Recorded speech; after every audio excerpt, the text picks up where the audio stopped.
Good morning, everyone. So yes, my name is Spike Mendelson, and I'm a chef owner of Good Stuff Eatery on Pennsylvania and 3rd Southeast.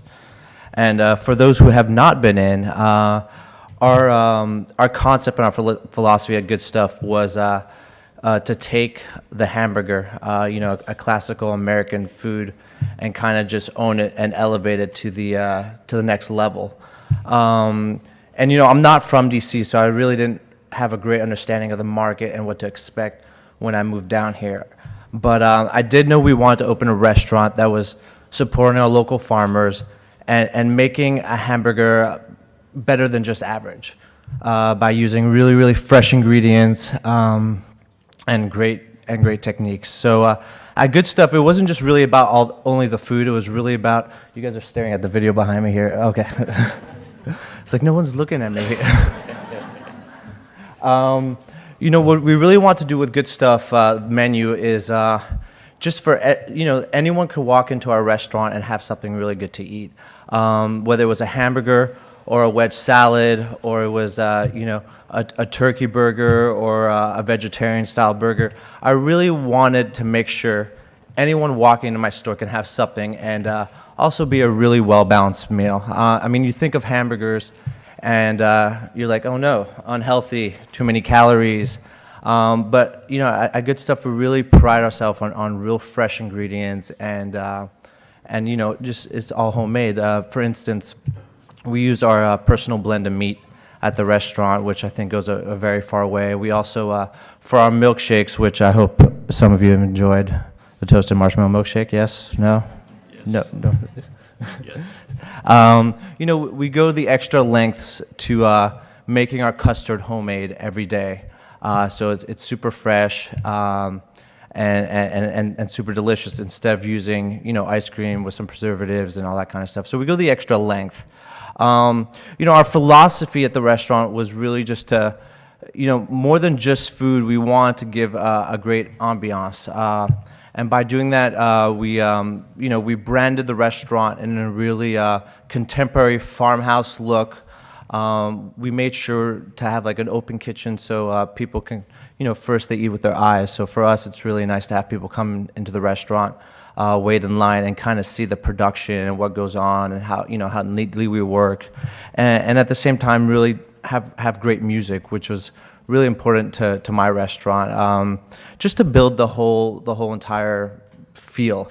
In our area, we also didn't want to do a service restaurant, especially in that low area, is because we have a huge lunch crowd, which are about I think maybe 50,000 staffers a day get out for lunch between the hours of 1 and 3, and to us we were like, okay, how do we feed these people that maybe have 30 minutes to 45 minutes just to eat, and we did that by having counter service. People walk up to the cash, they order their food, they get a pager, they can go get settled, and we just buzz them. So for us, that worked really well because our location, if you haven't been there, it used to be pulp on the store. Does anybody know what that? It was a paper store.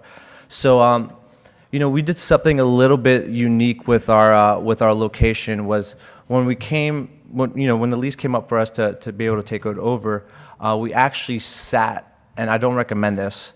We sat on the location for about a year, paying rent, not having any income, just to develop the brand.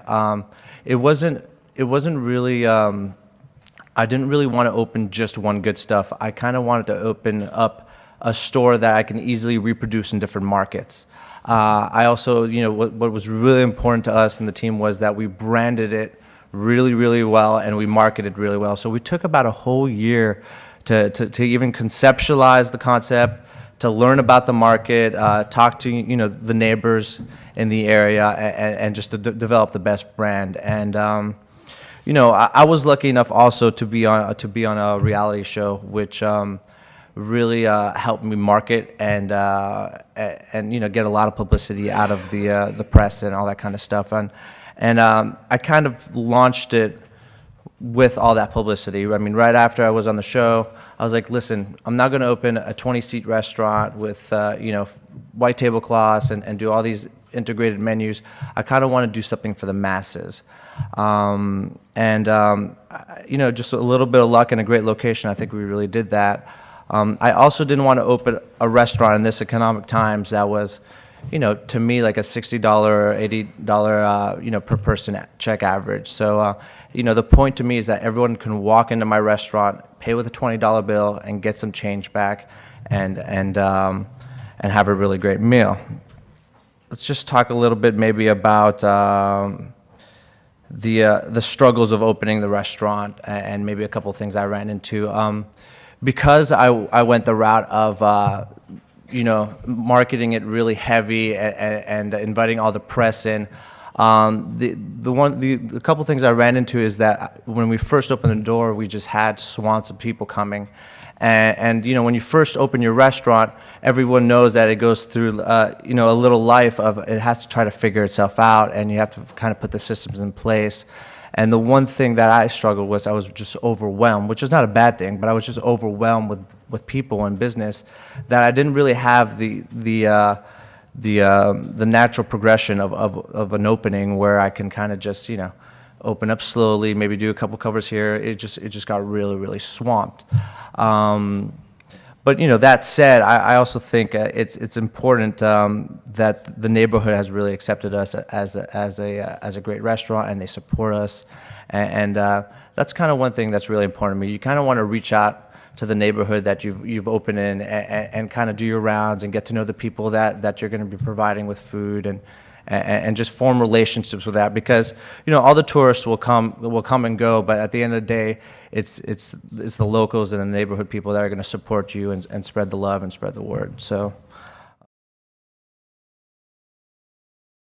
well, I was previously in New York while I was filming the show, and I'd work at a couple world-renowned restaurants there, and after the show, I kind of you get put under the microscope. As a chef, you go show your talents on television, but there's a lot of critics out there that really kind of want to make an example of you. So my philosophy was that I wanted to open, a restaurant that served good food fast and that I can apply to the masses. But more importantly, I wanted to develop a great brand, and I needed to pick a market that would accept it and let me grow.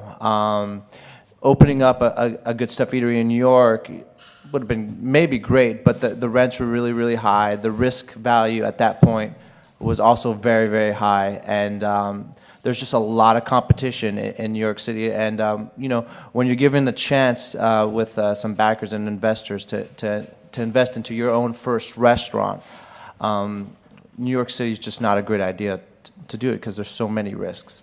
Coming to DC, my sister had been living here for maybe about 8 years on the Hill, so I was very familiar with the area.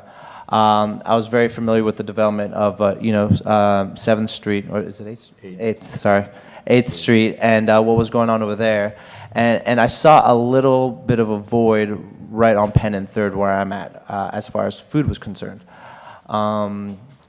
Lucky enough, like I said, the lease came up from Pulp on the Hill, which was a card shop, and we did our research the old school style. We sat across the street at a Starbucks, and we counted people all day. How many people walked up the hill? How many people walked down the hill? What the surges were, and kind of what can the expectation of that market be.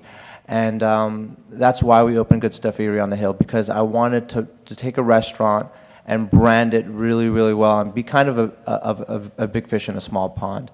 And that location ended up being amazing for us. So, that's that answer.